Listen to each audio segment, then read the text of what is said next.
அதுக்கு எந்த வயசும் டிஃப்ரென்ஸே கிடையாது. நீங்கள் எல்லாரும் இந்த படத்தில் வேலை பார்த்த எல்லாரும் பார்க்கல, ப்ரொடியூசராக இருக்கட்டும், எல்லாரும் எல்லாரும் எல்லாருமே பெரிய லெவலில் ஜெயிச்சு உங்களை ஷவர், இந்த வெளியில் வந்து ட்ரிஸ்லிங், அந்த வாட்டர், அந்த ஷவர் உங்களை வாழ்த்த ரெடியாக இருக்குது. என்ஜாய் பண்ணுங்கள், ஹாப்பியாக இருங்க, ப்ளஷண்ட்டாக இருங்க. நன்றி நன்றி நன்றி.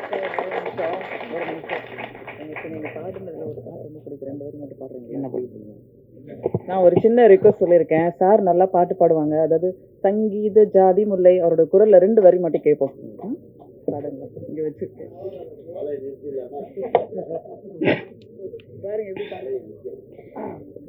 இந்த பாட்டுக்கு முன்னாடி நம்ம ஒரு விஷயம் அங்கே நடக்கும். நம்ம டப்பிங் போவோம்.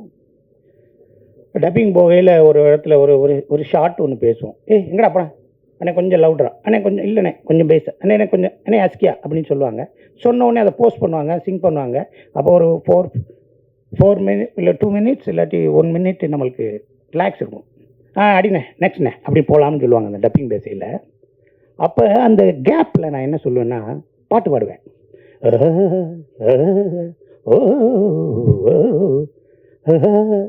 அப்படின்னு பாடுவேன். அதாவது அங்கேருந்து இன்ஜினியர் ரூம்லேருந்து என்ன சூப்பராக பாடுறீங்கன்னு எவனா சொல்லிடுவானான்னு ஏங்குவேன். அந்த டைரக்டரு என்ன நல்லா பாடுறீங்கண்ணே, இந்த பாட்டில் ஒரு தொகையரை வேணா பாடிடுறீங்களா அப்படின்னு அந்த ஆள் சொல்லுவான்னு ஏங்குவேன். எவனா டப்புன்னு கையை கொடுத்துருவானான்னு ஏங்குவேன்.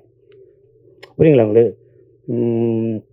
அண்ணன் பாட்டே இருக்கும் கொண்டு வந்து நான் அண்ணன் பாட்டு சின்ன கொண்டெல்லாம் படத்தில் என்ன அதெல்லாம் பாடுவேன் நான். ஆனால் ஒரு வேலும் சொல்லவே மாட்டுறாங்க. நான் இடையில காட்டணும் அப்படின்னு நிறைய பாடுவேன். ஒன்றுமே சொல்ல. ஒரு அசிஸ்டண்ட் ஒரு நம்ம டச்சப் பாயை கூட்டு போயிட்டேன். வாடா எங்கன்னு வாடா டப்பிங் போகிறேன். நான் எதுக்குண்ணே டப்பிங் வாடா, நான் இங்கே டப் பண்ணுவேன், நீ இன்ஜினியர் ரூமில் இரு. சரிண்ணே, அங்கே என்ன சொல்கிறாங்க மட்டும் என்கிட்ட சொல்லு. ஓகே. அங்கே போய் நின்றான், டப்பிங் நடந்துச்சு, பேசினேன்.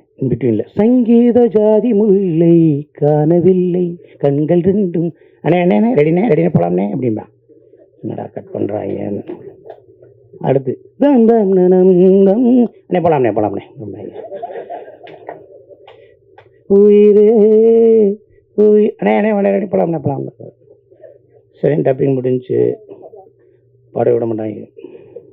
வந்துச்சு, காரில் ஏறி அவனை உட்கார வச்சாச்சு, போயிட்டே இருக்கு. தம்பி எப்பட்ற சூப்பராக பண்ணிட்டேங்களே, டப்பிங் நான் பண்ணது எனக்கு தெரியும். நான் பாடும்போது அங்கே என்ன பேசினாங்க அண்ணே, நான் பாடும்போது அங்கே என்ன அது அண்ணே அந்த ஒரு அஸ்டண்ட் ஐயோன்னாருண்ணே. நான் அழகாக அசிஸ்டன்ட் டைரக்டர் லூஸ் பண்ண அழகாக டைரக்டர் ஆக மாட்டேன். ஒரு இது இன்ஜினியர் என்ன சொன்னார், ஆரம்பிச்சுட்டாரா அப்படின்னு நான்